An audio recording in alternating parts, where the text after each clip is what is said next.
शरीर साधना का मंदिर। ग्राम पंचायत तप्पे सिपाह के मथुरापुरवा में संत पंकज जी महाराज की शाकाहार सदाचार और मद्य निषेध आध्यात्मिक जनजागरण यात्रा अपने 93वें पड़ाव पर पहुंची। इस यात्रा का मुख्य उद्देश्य समाज में आध्यात्मिक जागरूकता लाना है। महाराज जी ने अपने सत्संग में बताया कि मानव शरीर साधना का मंदिर है। यह भगवान की प्राप्ति का माध्यम है और इसकी महत्ता को संत महात्मा ही समझते हैं।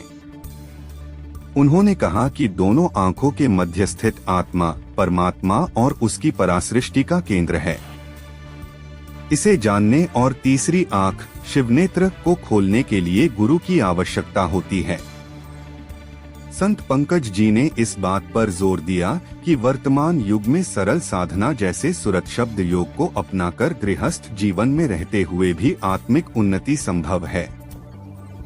सुरत शब्द योग सरल साधना का मार्ग। कलयुग में मानव जीवन को सरल और सुलभ साधना के माध्यम से आध्यात्मिक ऊंचाइयों तक ले जाना संभव है। संत पंकज जी महाराज ने बताया कि उनके गुरु बाबा जय गुरुदेव जी महाराज ने इस पद्धति को जनसुलभ बनाया और लाखों लोगों को इस साधना के मार्ग पर चलाया। उन्होंने कहा कि जब आप इस साधना को अपनाते हैं तो आध्यात्मिक मंडलों में प्रवेश करना और त्रिकालदर्शी होना संभव है।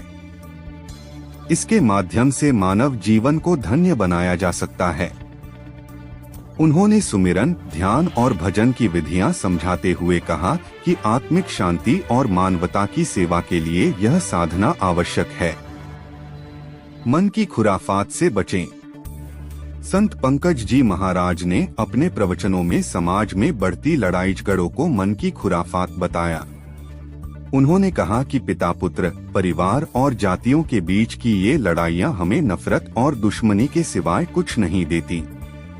उन्होंने मानवता को अपनाने और सेवा भावना को जीवन में उतारने की सलाह दी। दया, करुणा और परोपकार जैसे गुणों को अपनाने पर उन्होंने जोर दिया। उन्होंने कहा कि मानवता का वास्तविक उद्देश्य आत्मा का कल्याण करना है। यह केवल शाकाहार और नशामुक्त जीवन शैली अपनाने से ही संभव है। शाकाहारी और नशामुक्त समाज का निर्माण। संत जी ने सत्संग के माध्यम से समाज को शाकाहारी और नशामुक्त जीवन की प्रेरणा दी।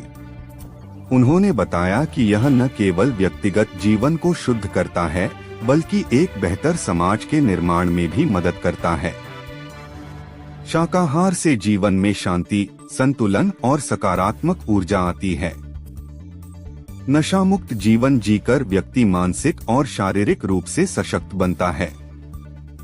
उन्होंने अपने प्रवचनों में मानवता और आत्मिक उन्नति के महत्व को रेखांकित किया। 108 दिवसीय जनजागरण यात्रा का अंतिम चरण। संत पंकज जी महाराज की 108 दिवसीय आध्यात्मिक जनजागरण यात्रा अपने अंतिम चरण में बहराइच जिले में पुनः प्रवेश कर चुकी है। इस अवसर पर बड़ी संख्या में स्थानीय और बाहरी लोग उपस्थित रहे। रमाकांत चौहान, उमेश प्रताप गुप्ता प्रधान, रामधनी चौहान और अन्य सहयोगियों ने यात्रा को सफल बनाने में योगदान दिया। समाज के विभिन्न वर्गों को जोड़ते हुए यह यात्रा शाकाहार, नशामुक्ति और आध्यात्मिकता का संदेश देने में सफल रही। इस यात्रा के माध्यम से संत जी ने समाज में एकता, मानवता और आत्मिक उन्नति के बीज बोए। जनरथ एक्सप्रेस। जय गुरुदेव। मैं संत राम चौधरी जय गुरुदेव आश्रम मथुरा का प्रबंधक हूँ और इस समय हमारी जय गुरुदेव धर्म प्रचारक संस्था मथुरा के राष्ट्रीय अध्यक्ष पूज्य संत पंकज जी महाराज हैं और इस समय 108 दिवसीय शाकाहार सदाचार मद्य निषेध आध्यात्मिक जनजागरण यात्रा पर निकले हुए हैं। आज यात्रा का 94 दिन पूरा हो गया है और इस समय हम बहराइच जिले में पुनः प्रवेश किए हैं।